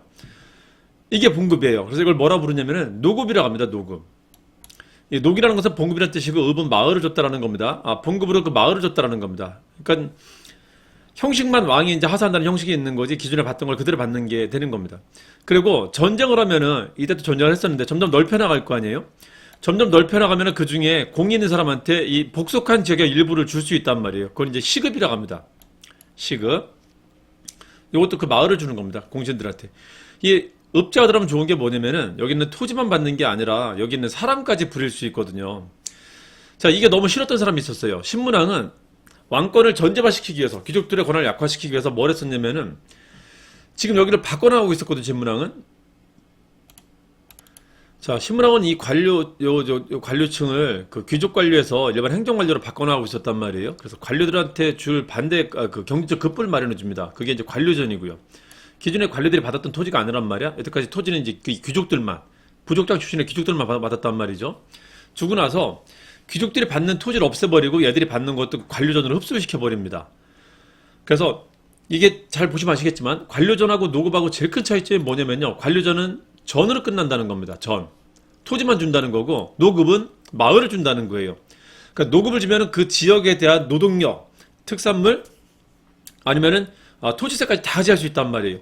국가가 있다면은 국가 일부 지역이 마을이 그냥 뻥뻥뻥뻥 뚫린 겁니다. 얘들은 나라한테 충성 안 할 거란 말이야. 자기가 직접적으로 피해를 줄 수 있는 게 귀족이기 때문에 걔들은 충성할 거라는 거지. 이게 내 국가인데 국가 몇 군데가 뻥뻥뻥 뚫려 있는 형세란 말이죠. 이거 별로 안 좋아. 그래서 이 노급이라는 것을 없애고 관료전이라는 체제 내로 이제 그 포함을 시킨 겁니다. 자, 근데 이게 오래 가지 못해요. 경덕왕 때 그 노급이 다시 부활합니다. 그래서 신문왕의 개혁은 결국 실패로 끝난 개혁이 됩니다. 이때 성공했었다면 이때를 중세라고 불렀었을 겁니다. 아마도. 자, 성덕왕이 정전 지급하는데 이 정은 백성민자랑 바꿔 쓸 수 있는 말입니다. 백성한테 준 토지입니다. 정확히 말하면 이것도 있잖아요. 백성들이 경작하는 토지를 국가가 인정해주는 절차를 취한 겁니다. 실제 토지를 막 준 건 아니고. 근데 기록에 백성들한테 토지를 지급했다 그 기록이 있어. 그냥 그 지문 그대로 낼 뿐인 겁니다. 그래서 이거는 일종의 양전을 실시한 거로 봐요. 국가가 토지 조사를 해갖고 이건 개똥인 땅, 이건 소똥인 땅 이렇게 그냥 구분한 걸로 봅니다. 하여튼 백성들한테 토지를 지급했다. 그래서 백성들의 마음을 좀 샀다라고 기억하시면 됩니다. 자, 그렇게 노급제도가 유지되고 있다가 이게 이제 없어지게 되는 게 지방 완전 촌놈 출신이 있잖아요. 여기 출신 애가 이제 왕이 된 겁니다. 이러면서 세상이 다 뒤바뀌어요. 골품제도라는 자체가 이제 없어져 버립니다. 뭐 여기 촌놈이 왕이 됐는데 여기 귀족이라는 걸 누가 나 귀족이 이렇게 내세울 의미가 전혀 없잖아요. 이제 귀족이라는 제도도 사라지고요. 골품제도도 사라지고 그리고 노급이라는 것도 자연스럽게 사라지게 됩니다. 근데 태조가 왕이 됐는데 이제 이게 문제가 된 겁니다. 호족 출신 중에 상당수가 이 국가 건설에 참여하겠습니다 하면서 이제 중앙 관료 들어왔단 말이죠. 뭐 얘들 아무것도 안 주나? 그럴 순 없잖아요. 그 태조도 이 사람들한테 뭔가 경제적 급부를 줘야 되는데 이 사람들한테 뭘 줬냐면요. 비슷한 형식을 취합니다. 애초에 처음 고대 국가로 바뀔 때랑. 호족들도 독자적인 재정, 경제, 군사 등력을 가지고 있었습니다. 재정, 행정, 군사 등이 가지고 있었어요. 그래서 자기 지역에 대한 세금을 지들이 거두고 있었단 말이야. 중앙정부가 통제를 못하니까 그냥 알아서 독립해갖고 살고 있었단 말이에요. 근데 지역을 버리고 이제 올라오니까는 이제 태조가 그런 겁니다. 너가 니네 지역에서 거두는 세금을 네가 거두는 걸 허용해 줄게라고 이렇게 한 겁니다. 다만 이름을 역분전이라고 붙여요. 뭐가 달라졌는지 아시겠나요? 자, 역분전을 지급합니다. 역에 따라 분급한 토지라는 건데 읍이란 단어가 없었다는 거예요. 토지를 주긴 주되 이제는 전단위로 준다는 겁니다. 그래서 노동력에 대한 수치는 이제 막는 거예요. 토지만 주는 겁니다. 자, 이거는 국가 체제가 마련되기 전에 일시적으로 지급했던 거고요. 그래서 이거는 관료 제도가 성립되기 전의 일입니다. 그냥 사람 보고 준 거예요. 사람 보고. 인품에 따라 준 것이다. 자, 그리고 관등 제도가 마련되는 게 광종 때 마련되는데요. 광종 때는 사색공복제가 마련됩니다. 관등 제도가 마련되고 나서 나오는 게 이제 관료들한테 주는 토지가 되는 거예요. 그 아들인 경종 때 그 시정전식과라는 게 만들어져요. 전식과라는 게 처음 만들어집니다. 전식과도 과전이에요. 과전은 등급을 말합니다. 등급에 따라 주는 토지를 말하는 겁니다. 즉 관료들을 품계에 따라 지급한 토지를 말하는 겁니다. 원래 줄 때는 전현직한테 줍니다. 그래서 약간의 이게 뭐가 있냐면은 연금 성격도 띄고 있어요. 봉급 앤드 연금 성격. 퇴직하고 나서도 문제 없다. 나는 고려 공무원이 될 테야. 나는 고려 쪽으로 갈 거야. 나는 고려에 열심히 일할 거야. 요 사람들을 끌어들이려고 저는 확실히 주는 겁니다. 너 죽을 때까지 내가 책임져 줄게 임마. 이리 와. 하는 거란 말이에요. 자, 전식과가 만들어진다. 근데 이건 아직 처음이기 때문에 등급도 4색 등급밖에 없기 때문에 이때는 관등을 가지고 지급한 처음이긴 하지만요. 아직도 인품 요소가 많이 고려되고 있었다고 합니다. 자, 그러다가 성종 때 성종이 제도를 완성한 사람이잖아요. 18품계가 정비가 되면서 성종 다음학인 목종 때 이제 전식과가 정비가 되면서 이때는 완전히 관품만 가지고 지급하게 돼요. 인품 요소 완전 사라지고 18품계에 따라서만 지급하게 됩니다. 자, 문종도 제도를 정비하는 왕이라 했었죠. 토지 제도는 문종 때 완전 정비가 되는데 이때는 이제 현직만 지급하는 걸 바뀌어요. 자, 그럼 봅시다. 그랬다가 이제 그 무신정변 터지고 나서 그 뒤부터는 이 전식과 체제가 무너지게 됩니다. 그리고 농장이라는 게 발달하게 돼요. 토지를 사적으로 소유하는 그런 농장이라는 게 발달하게 됩니다. 자, 그랬다가 이성계와 신진사자가 등장하면서 농장 혁파를 논의하게 돼요. 혁파하고 만든 게 과전법입니다. 공양왕 때 만들죠. 과전법은 전식과하고 과전법의 차이는 뭐냐면요. 둘 다 과전인데, 즉 등급에 맞춰서 토지를 주는 건데 전식과는 전지와 시지는 뗄나무 땅을 말합니다. 임야를 말해요. 그러니까 고려는 개발될 땅이 많지 않기 때문에 임야까지 포함했다면 조선은 알찬 그냥 농토만 줬다는 거지. 그래서 그냥 과전법이라 한 겁니다. 비슷한 제도입니다. 웬만하면 고려 제도는 조선까지 가요. 과전법으로 조선의 이제 그 봉급제도를 운영을 합니다. 처음에는 똑같아요. 전현직한테 줬었습니다. 근데 세조가 직전법을 만들면서 이제 그 현직자만 줍니다. 이거 세조의 쿠데타 생각하면 편하다 그랬었죠. 내 앞에 남아있는 사람만 주겠다. 자, 그리고 유교왕인 성종 때는 이게 직전법을 주다 보니까요. 이 중앙에 있었던 관료는 훈구라고 해서 되게 권력을 국가를 사유화시키고 백성들을 수탈한 놈이었단 말이에요. 얘가 이런 생각을 하는 겁니다. 야, 내가 이거 현직에 있을 때 많이 뜯지 않으면 나 퇴직하면 빈털 털이 되잖아. 그러니까 현직에 있을 때 최대한 뜯어내는 겁니다. 그러니까 이게 피해가 이제 백성들한테 하는 거예요. 그걸 보고 있었던 성종이 야, 니네 여기 직접 가서 거두지 마. 내가 걷어서 너네한테 줄게. 관수관급제를 만들게 된 겁니다. 관에서 걷어서 관에서 주겠다라고 한 겁니다. 그래서 이 관료들이 백성들한테 직접적으로 접촉하는 것을 막은 거예요. 백성들을 보호해준 겁니다. 자, 그리고 명종 때 하면 직전법이 폐지되면서 이제부터는 토지 주는 제도가 사라져요. 혹시 주변에 공무원이라고 저 국가에서 토지 받는 사람 없죠? 이때 사라진 겁니다. 16세기 때. 그러니까 이때부터는 따박따박 봉급만 줘요. 다만 이때 봉급은 쌀이죠.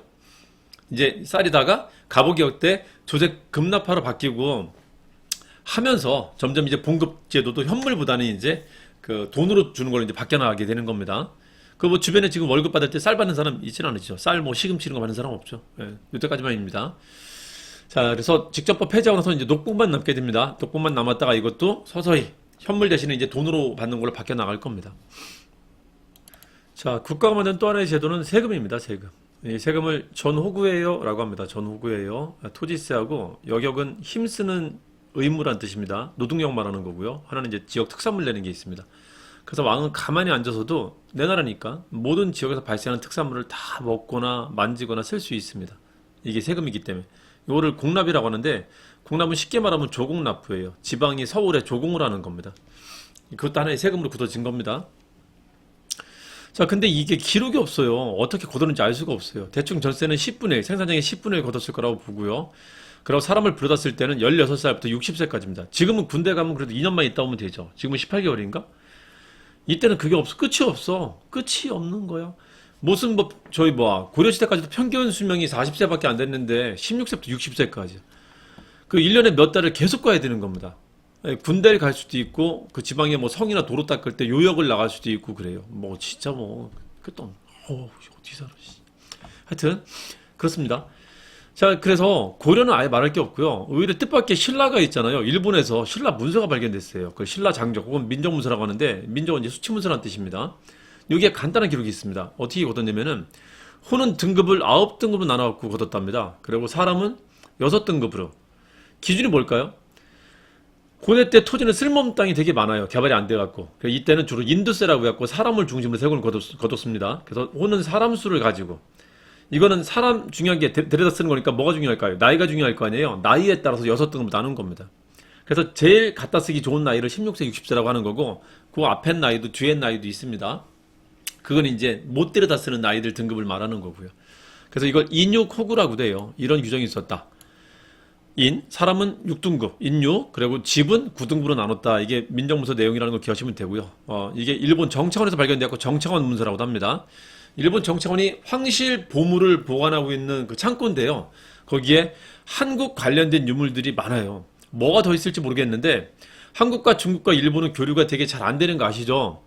중국 도서관 귀퉁이 어디에도 한국 그 문서나 한국 물건들이 문화재가 남아있을지 모르는데 교류가 잘 안 되고 일본은 더 폐쇄적이에요. 저 사람들은 뭐를 공개하는 걸 되게 꺼려합니다. 심지어는 그 사제지간에도 있잖아요. 자기 직계 부하로 인정된 사람한테만 자기 물건을 이렇게 건네주고 하지 잘 안 공개해줘요. 되게 폐쇄적입니다.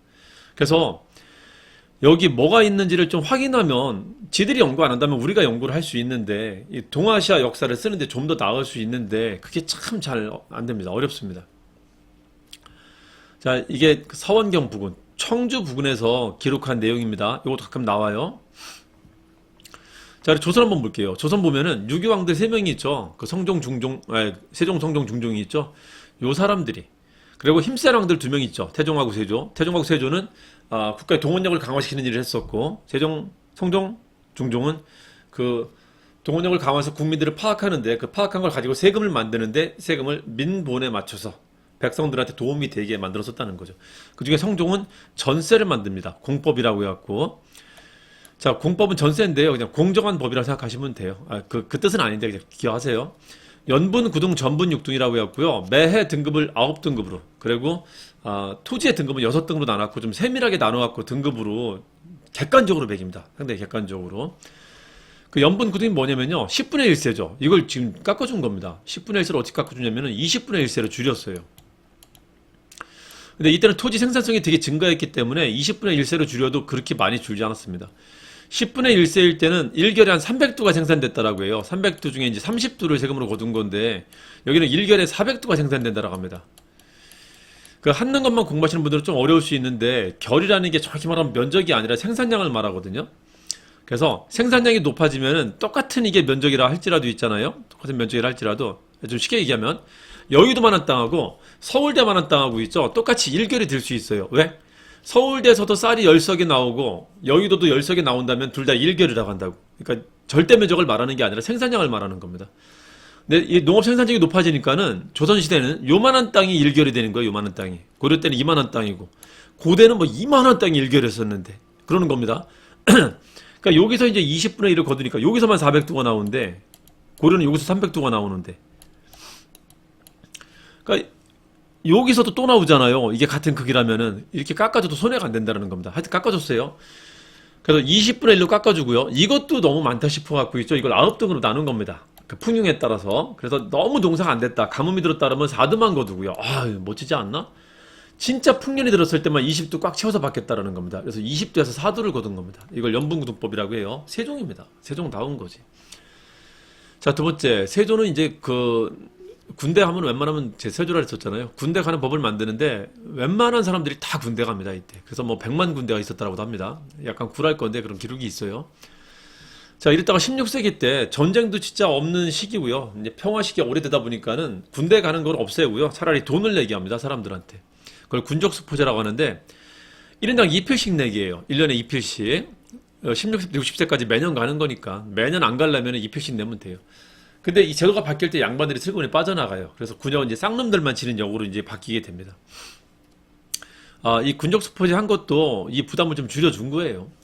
자, 그리고 성종 때 그렇고요. 자, 그리고 이제 이 공납 특산물은 박납의 폐단이 발생하는데 16세기에는 수치문란이 발생합니다. 15세기 때는 체제가 정비되고 16세기는 체제가 무너지는 시기예요. 이랬었습니다. 중앙에서 이제 지방에다 특산물을 거두는데 서리를 내려보내거든요. 세금 거두는 서리를 내려보내는데 얘가 이제 검사를 해요. 이게 납품해도 되는지 안 되는지를. 근데 어느 순간인가 얘가 납품을 안 하고 박납을 하는 겁니다. 막을빵, 홍납나 이제 거절하는 거예요. 그래서 왜 그러나 했더니 농민들은 기껏 구해왔더니 예를 들면 뭐 충주는 꿩이 유명하니까 한 집당 꿩 5마리씩 잡아와 이렇게 했단 말이죠.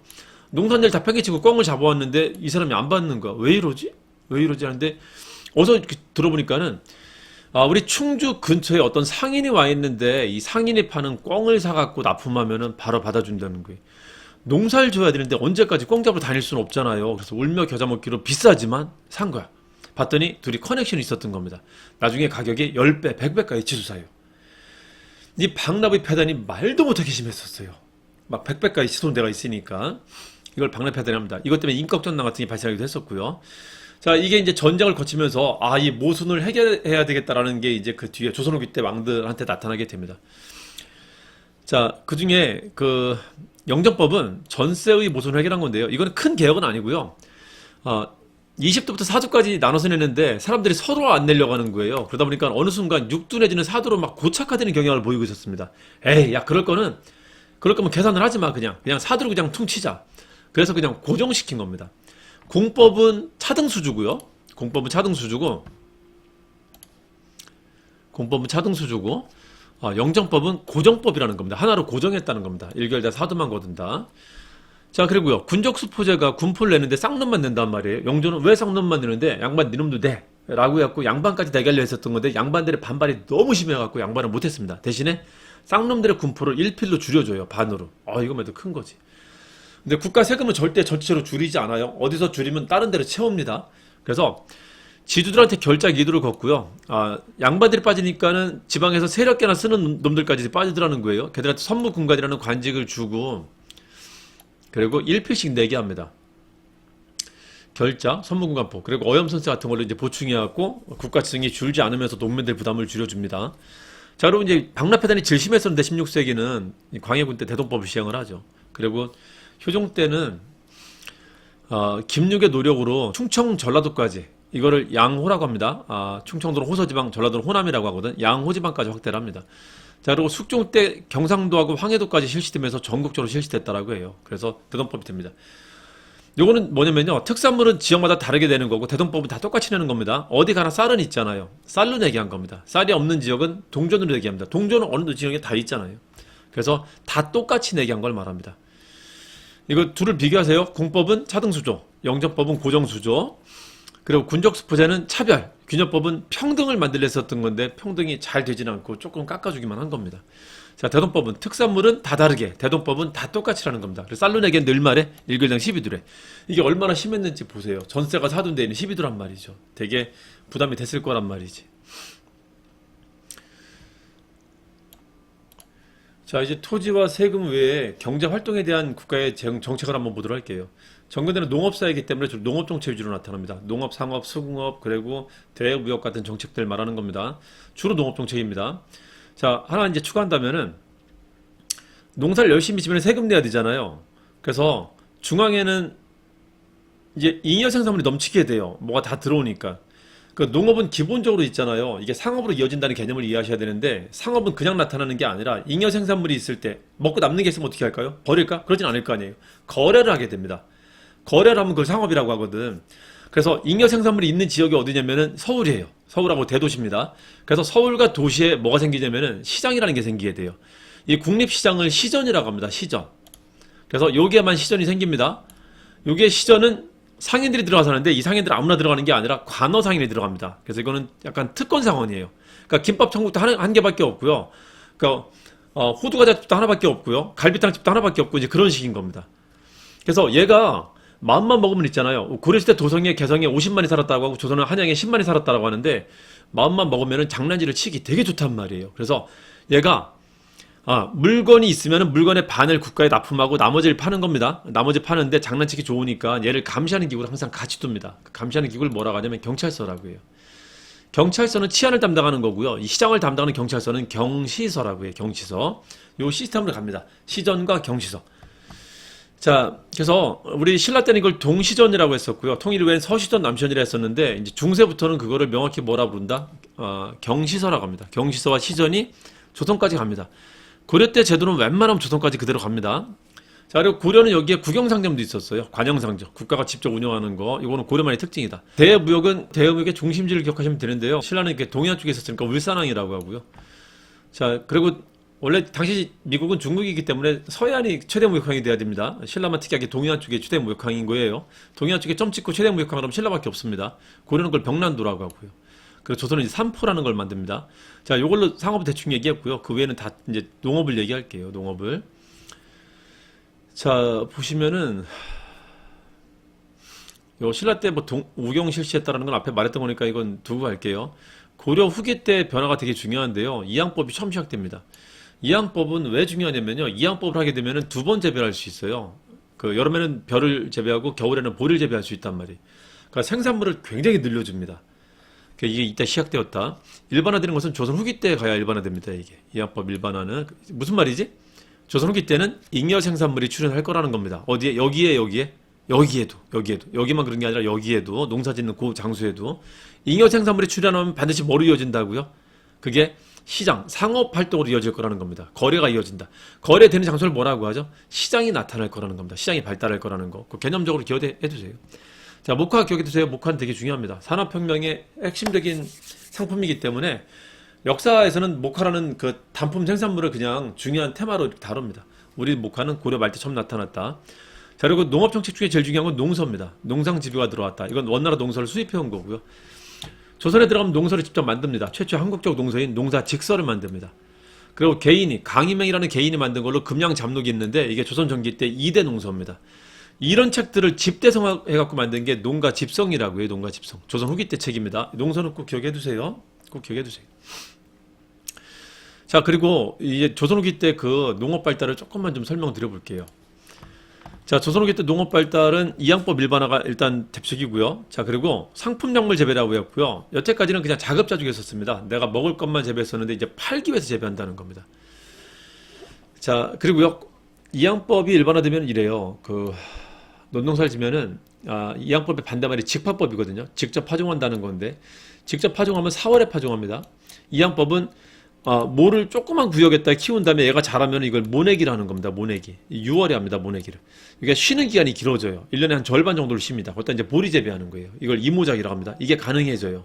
그래서 잉여 생산물을 되게 많이 만드는 게 이항법이란 말이에요. 그리고 이항법을 하면 모내기 할 때 길이 생기기 때문에 제초 노동력이 되게 줄어든답니다. 이게 10분의 10이 된다면 이건 10분의 1밖에 안 된다라고 해요. 그래서 이거보다 10배 이상의 농토를 농사 지을 수 있다는 거지. 잉여 생산물. 그래서 쌍놈들도 부자 되는 사람이 나타나게 돼요. 광작이라고 합니다. 광작. 밭농사는 견종법이라는 게 이제 그 광작이 가능하게 하는데요. 자, 이걸 편하게 두 문자로 따드리면 이상광견이라고 합니다. 이상한 광경이 막 묵도되고 있는 겁니다. 이항법 일반화, 상품작물 재배. 그래서 광작했다. 이게 뭐 한다고요? 농민들도 잉여를 축적할 수 있는 기반이 됐다는 겁니다. 그래서 여기서 있잖아요. 여태까지는 신분으로 부가 갈렸다면 이제 신분이 아니어도 자기가 열심히만 살면 부자 되는 사람이 나타난다는 겁니다. 마치 유럽 사회를 뒤바꾼 게 귀족을 무너뜨리고 자본주의자가 다음에 지배계급으로 뜨잖아요. 우리도 그런 양상이 나타났다는 겁니다. 그래서 이제는 신분이 중요한 게 아니다. 뭐가? 돈 많은 게 장땡이다. 즉 자본주의화 현상이 나타나고 있었다는 말을 하려고 하는 겁니다. 자, 여러분 한번 볼게요. 이런 걸 통해서 잉여 생산물이 발달하면 잉여 생산물로 끝나면 안 됩니다. 이게 뭐로 반드시 이어진다고요? 잉여 생산물은 상업활동으로 이어진다는 겁니다. 그래서 여기에도 원래는 여기에만 도시에만 상인과 시장이 있었는데 여기도 그게 이제 발달한다는 거지. 그래서 여기 있는 상인을, 여기는 관어상인, 관상이라고 하고요. 여기 있는 상인은 사상이라고 합니다. 사상. 사상들이 발달하고요. 여기 있는 시장은, 여기는 시전이라 부르는데, 그 저는 가게를 말합니다. 여기는 가게를 두고 장사하는 걸 말하는 거고, 여기는 그냥 맨바닥에 자판 피고 하는 겁니다. 그걸 장시라고 부릅니다. 그리고 물가에 있는 시장은 포구시장이라고 하고요. 포구가 그냥 까마귀 떼나 날아다니고 사람 세 집밖에 안 살고 그냥 한적한 데에 서는데 갑자기 사람들이 왁자지껄한 북적북적대는 곳으로 바뀌고 있다는 겁니다. 사람들이 많이 사는 도시로 발전해 가고 있다는 겁니다. 이게 언제? 조선 후기 때 특징입니다. 이거 딱 하나만 주의해 두세요. 이 시장은 조선 후기 때 처음 나타난 건 아니고요. 조선 전기 때 나타났다면, 아니 고려 후기 때 처음 나타나는데 조선 건국할 때 없어졌다가 조선 건국하고 난 뒤에 다시 출현합니다. 조선 초기 때, 조선으로 따지면 초기 때 처음 등장했다가 후기 때는 이제 이게 전국화됐다라고 하는 겁니다. 그것만 주의해 두세요. 그리고 나머지는 그냥 후기 현상이다라고 기억하시면 됩니다. 자, 그리고 수공업이나 광업은 민영수공업과 민영광산이 발달하고 있다는 걸 기억하시면 되고요. 그리고 이제 화폐를 한번 보도록 할게요. 화폐가 잘 나오니까. 화폐는 우리나라는 고려 성종 때 처음 만들어집니다. 건원중부라고. 이게 최초예요. 고려 성종 이전에 나타난 화폐는 대부분 중국 화폐라 보시면 돼요. 그러니까 화폐가 등장하면 중국과의 교류 증거다 그러면 맞지 이렇게 하시면 돼요. 그냥. 숙종 때 화폐를 많이 만드는데 동상이었었던 의천의 건의로 주전두감이라는 관청까지 만들고 화폐를 만듭니다. 그때 만든 화폐를 활해삼동이라고 해요. 활해삼이라고 합니다. 활해삼. 의천이 송나라 유학 가다가 배 타고 가는데요. 지나면서 이제 그 배에서 해삼을 이렇게 잡아먹었답니다. 배고프니까 와 먹으면서 갔대요. 활해삼. 활구는 은병이라고 합니다. 해동통보, 사만통보. 동국통보는 언제 만들었는지 정확히 모르겠는데 고려화폐예요. 어느 왕 때인지 모르겠지만. 그래서 활해삼동 이게 고려화폐입니다. 그 화폐 앞에 한국자가 없는 데를 썼잖아요. K뮤비, K뮤지, K요리 그런 것처럼 여기도 그렇습니다. K 들어가는 거예요. 고려시대 때는 그게 해동, 사만, 동구 이게 다 한국이라는 뜻입니다. 이런 게 붙었고 조선은 조선통보라고 합니다. 조선이라는 말이 붙어요. 그래서 구분됩니다. 해동과 사만, 동구, 해삼동을 조선으로 넣어갖고 틀리게 되는 게 제일 상습적입니다. 아주 쉬워요. 자, 그리고 저화라는 게 만들어지는데 원간섭기 때 원나라는 지폐를 쓰고 있었단 말이에요. 한 80여 년 동안의 원간섭기 때 우리도 지폐를 쓰고 있었습니다. 그러다 걔들이 갑자기 물러가니까는 쓰던 거 안 쓰니까 이상하잖아요. 그래서 우리가 스스로 만들려 했었던 게 저화였었다고. 공양왕 때 시도했었고 태종 때 만들었었습니다. 두 번 만든다. 자, 그리고 조선 후기 때도 조선통보를 다시 만듭니다. 그리고 숙종 때 상평통보가 이제 드디어 유통이 되면서 전국적으로 우리도 이제 화폐를 사용하는 나라가 됩니다. 일본과 중국보단 늦지만요. 되게 빠르게 흡수가 됩니다. 상평통보 만들자마자 금방 사람들이 이거를 이제 보편적으로 사용하게 됩니다. 그래서 전황 같은 돈 가뭄 현상이 나타나기도 하고 그래요. 자, 이제 사회제도는 어떤 게 만들어졌는지 한번 좀 보도록 합시다. 연맹국가인데 연맹국가도 전쟁을 하면서 영토 넓혀가고 있었어요. 그래서 조그만 부족들을 계속 흡수하고 있었습니다. 자, 그리고 고대국가. 자, 연맹국가의 부족장이 거들어 썼던 관료들이 중앙으로 들어오게 되잖아요. 이 사람들이 중앙으로 들어와갖고 얘들의 서열을 만든 걸 관등이라고 한다면은 이 찌끄만한 부족장들도 있죠. 자기 아니면은 자기 자식들의 한 놈을 서울로 보내야 됩니다. 그래야지 이게 복종한다는 뜻이 되기 때문에 그러니까 그야말로 서울에는 정말 수많은 사람들이 모여드는 겁니다. 고구려 같은 경우는 평양, 백자 같은 경우는 한성에, 그리고 저 신라 같은 경우는 경주에 진짜 막 온갖 군데 사람들이 막 들어오는 거예요. 이 사람들이 그냥 살면 안 된단 말이에요. 이 사람들도 서열을 좀 잡아줘야 돼. 안 그러면 있잖아요. 오늘 공부 좀 안 되네. PC방을 좀 갔다 올까? PC방을 갔는데 PC방 가다가 어떤 애랑 어깨를 부딪힌 겁니다. 봤는데 이 새끼 웃고 지나가요. 내가 내 동네 살 때는 내 어깨를 부딪혔는데 얘가 감히 내 얼굴을 보고 하는 사례가 없었거든. 미친듯이 싸움이 발생할 수 있어요. 이 질서를 안 잡으면은. 그래서 이 사람들의 질서를 잡아놓은 게 그 신분제도, 사람의 등급제도가 된 겁니다. 이렇게 나타나게 된 거예요. 그래서 이 등급제도는 여기 와서 능력으로 만들어진 게 아니에요. 선천적인 겁니다. 내 부족의 크기를 가지고 만든 겁니다. 그래서 이거는 바꿀 수 있는 게 아니야. 그래서 이름이 오죽하면 뭐다? 골품, 뼈다귀 등급이에요. 뼈를 다 바꾸지 않으면 못 바꾸는 겁니다. 아빠 정자 때부터 이미 정해지는 거야, 내 운명은. 그런 신분제도가 만들어집니다. 근데 이 신분제도는 계속 엄한 건 아니고요. 뒤로 갈수록 점점 신분제도는 완화되다가 이제 지금은 똑같아요. 평등사회가 된 겁니다. 평등사회가. 고대가 가장 엄합니다. 고대 신분사회를 이걸 귀족신분사회라고 하고요. 중세는 그나마 관료화돼 갖고 이제 문무양반제 사회가 됐다라고 합니다. 여기. 그리고 지금 이제 평등사회가 된다. 가부개혁 이후에. 이 변화 과정을 좀 보도록 할게요. 자, 변화 과정을 좀 보시면 골품제도가 있다. 골품제도는 진골과 654321 등급이 있는데요. 그 진골은 진짜 뼈다귀입니다. 왕족을 말하는 겁니다. 얘는 제한이 없다. 관직 진출하는데 가장 중요한 게 내 신분이 뭐냐에 따라 갖고 관직 승진의 상한이 제한이 돼요. 그러니까 6도품부터 제한이 되는데 여기 그림을 잠깐 보시면요. 진골은 요 꼭대기까지 갈 수 있습니다. 6득품은 6관등까지밖에 못 가요. 아찬. 5득품은 10관등까지밖에 못 갑니다. 616, 520. 4득품은 12등급까지밖에 보여요. 4, 3, 12. 요거를 관직을 할 때는 아찬이라고 합니다. 여기는 10관등은 대나마, 요 12관등은 대사라고 하는데 다행히 있죠. 얘들이 올라갈 수 있는 상한은 다 대자가 붙어요. 6득품만 주의하시면 됩니다. 아찬. 대하찬이라고 있거든요. 대하찬은 5관등입니다. 6득품은 죽었다 깨라도 대하찬은 안 돼요. 요거 정도만 기억해 두세요.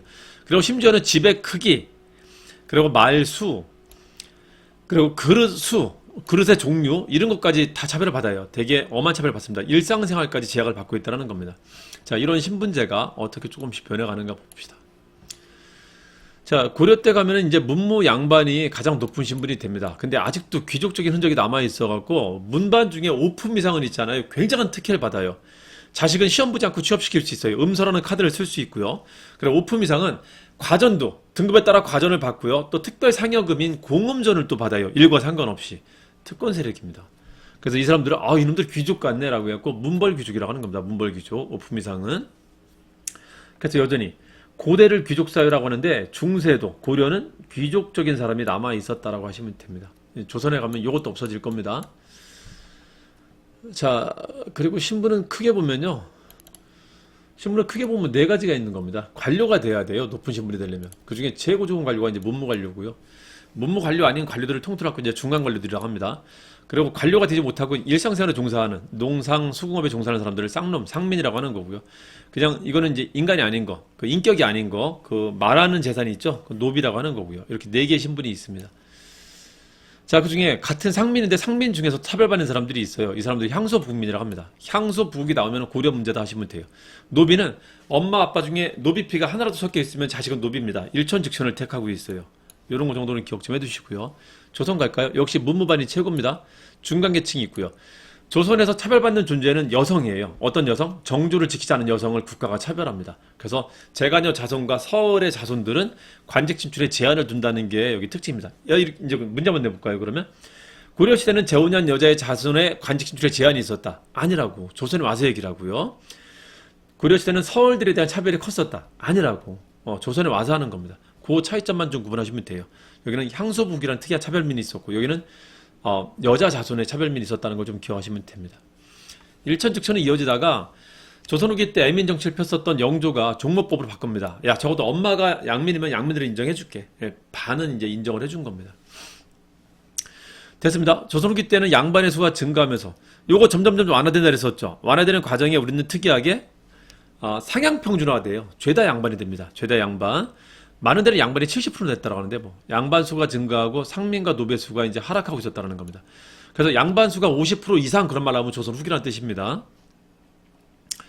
자, 그리고 서울들은 차별을 받다가 조선 후기 때 와서 이제 청위직 호통이 이루어집니다. 청위직은 엘리트 코스라는 건데 거기 갈 수 있게 허락이 돼요. 그래서 차별이 있었지만 후기 때 그 차별이 풀렸다라는 것도 기억을 좀 해두시고요. 자, 전근대 국가가 하고 있었던 그 정책 중에 하나는 사회 시책이라는 게 있어요. 백성들한테 베푸는 정책이 있습니다. 신분제도 만들었죠. 또 하나는 백성들이 굶어 죽지 않게 만드는 대책들이 있었는데 지금으로 말하면 복제도 같은 겁니다. 왜냐면은 국가라는 것은 생물이 아니기 때문에 스스로 생산하지 못합니다. 국가가 생산할 수 있는 유일한 방법은 얘들이 세금을 내야 돼요. 그러니까 적어도 세금을 낼 수 있게 만큼은 살 수 있게 해줘야 된단 말이에요. 그러니까 이게 복지라는 게 국가한테 손해가 아니라 일종의 재테크입니다. 재생산을 위한 그 투자예요, 투자. 지금도 그렇습니다. 복지라는 게 국가가 손해보는 행동을 하는 게 아니에요. 일단 국민들이 건강하게 살아야 된단 말이야. 국가는 생산을 할 수 있는 존재가 아니에요. 국민의 세금으로만 움직인단 말이죠. 그래서 일찍부터 있었습니다. 이 복지제도라는 게. 자, 우리나라 최초의 그 대출제도를, 이때는 대출을 곡식을 대출합니다. 진대법이에요. 이게 이제 제도화되는 게 중국하고 똑같은 이름으로 바뀌는 게 고려 때인데요. 중세 들어와서인데, 중세 들어와서는 이제 중국 제도를 본격적으로 이제 채용을 했습니다. 그게 의창이라는 겁니다. 의창. 의로운 창고라는 겁니다. 그 사이에 잠깐 흑창이라는 임시제도가 있었어요. 전쟁기 때. 이 창은 창고라는 겁니다. 국가 창고를 잠깐 열어준 적이 있었다. 그래서 의창과 상평창이라는 게 있는데 이 개념이 뭐냐면요. 의창은 여기 설치하는 겁니다. 이 창고는. 상평창은 여기 설치하는 창고예요. 용도가 다르겠네. 창고인데 창고에 뭐가 들어있을까요? 곡식이 들어있는 겁니다. 이 곡식을 뭐 하려고? 의창은 전국에 설치하는데요. 흉년이 들거나 뭐 할 때 백성들한테 이걸 꿔주는 겁니다. 무이자로 꿔줘요. 무이자로. 애들이 먹어야지 다음에 또 농사를 질 거 아니에요. 굶어 죽으면 안 된단 말이에요. 그래서 그래서 의로운 창고라는 거고요. 얘는 뭘까? 도시에다 왜 설치했을까? 상평창은 늘 평평한 창고라는 건데 도시는 농사 짓는 곳이 아닙니다. 여기 쌀에 의존해서만 살 수 있는 건데 이게 흉년으로 여기 쌀이 안 올라오면 얘들 다 죽는단 말이에요. 그래서 여기 곡식량을 조절하기 위해서 만든 창고예요. 이걸 물가 조절한다라고 하는 겁니다. 주로 곡식 가격 조절하는 겁니다. 그래서 쌀이 많이 안 올라오면 여기는 쌀을 풉니다. 쌀이 많이 올라오면은 그 쌀을 얘가 사들여갖고 쟁여둡니다. 그랬다가 항상 여기 쌀이 일정하게 유지되게 하는 거예요. 똑똑하죠? 있었단 말이야. 늘 평평하게 하는 창고라는 겁니다. 물가 조절하는 겁니다. 자, 이게 이제 주로 그 곡식과 관련되는 그 복지제도였다면요. 의료제도도 있었습니다. 애들 아플 때 이제 치료해주는 게 있어요.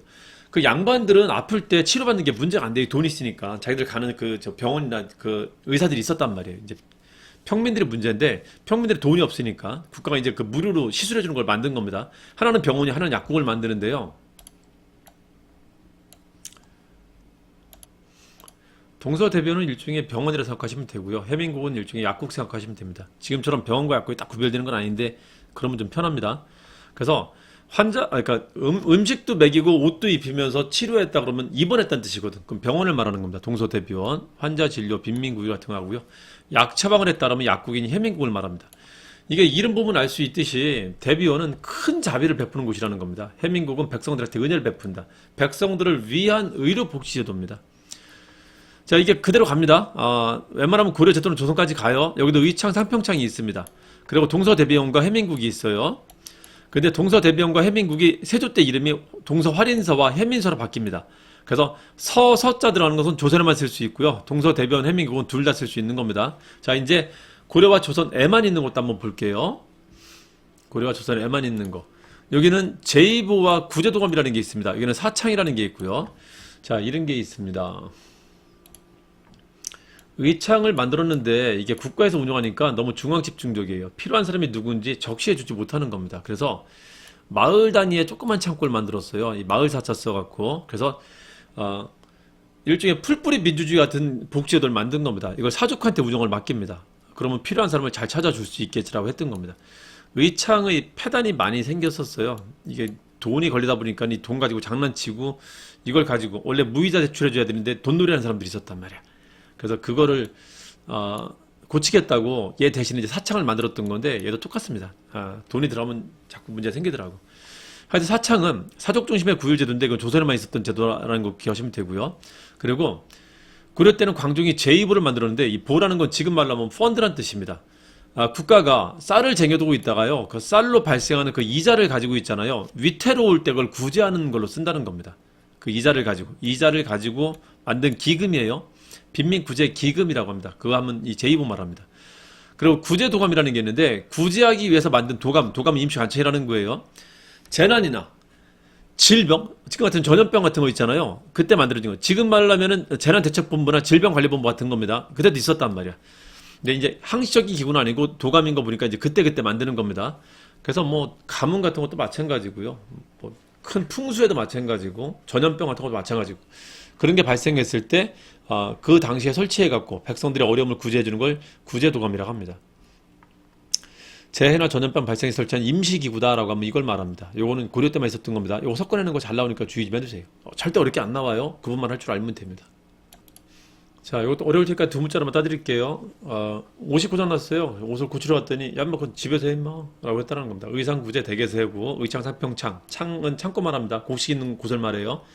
자, 구제도감 제2보라는 게 있었고요. 요거는 또 고려에만 있었던 거라고. 자, 의상구제를 했더니 야, 그뭐 대개서 하고. 자, 대변은 개경하고 서경에도 있습니다. 해민국 그리고 구제도감 여기도 잠깐 썼던 겁니다. 자, 요걸 구분 좀 해주세요. 자, 그리고요 마지막으로 이제 지방이 중앙한테 완전 귀속됐잖아요. 연맹국가하고 다르게 연맹국가 지방은 자율적이었었는데 귀속됐잖아요. 그렇다고 지방이 아무것도 없었나? 이제 한번 살펴본 겁니다. 봤는데 전근대는 공동체 사회이기 때문에 이게 이제 공동체가 되게 발달해요. 고려는 여기에 뭐가 있었냐면은 향도라는 게 있었습니다. 불교 공동체가 있었고요. 이게 조선까지 가는데 조선은 그냥 농민들의 자조조직 정도로 남아있어요. 농민들의 그냥 노동 공동체 정도로. 자, 그러다가 조선은 여기 지방에 사족들이 있다 보니까는 사족들이 유교 신앙 공동체를 다시 만들어요. 그걸 향약이라고 합니다. 향약. 그 하나로 그치지 않고 여긴 되게 많이 만들어집니다. 향약은 신앙 공동체. 여기는 향도와 같이 모든 향민들이 다 참여하는 거고요. 그리고 지들끼리만 들어가갖고 여기에 향촌 관청이 있단 말이에요. 수령이 근무하는 관아가 있는데 수령은 외지 사람이 옵니다. 그 고향 사람 못 와요. 상피제 때문에 자기 고향으로 근무를 못 쓰러 갑니다. 자, 그러다 보니까 이 지역 유지들인 사족들이 그거 잘 모르시는데 저희가 좀 도와줄게요 하면서 자문기구를 만들어요. 그게 지금으로 말하면 지방의회 같은 겁니다. 이게 동작구청, 이게 동작구의회 같은 겁니다. 그래서 이거를 유향소라고 해요. 유향소는 여기서 이제 하는 회의를 향회라고 합니다. 향회. 요것도 만들고요. 이건 사족만 들어가는 겁니다. 이 지방의회는. 그리고 사족들이 공부하고 그 지역의 유명한 사족들을 제사 지내는 그 기관을 만들어요. 그걸 서원이라고 합니다. 서원.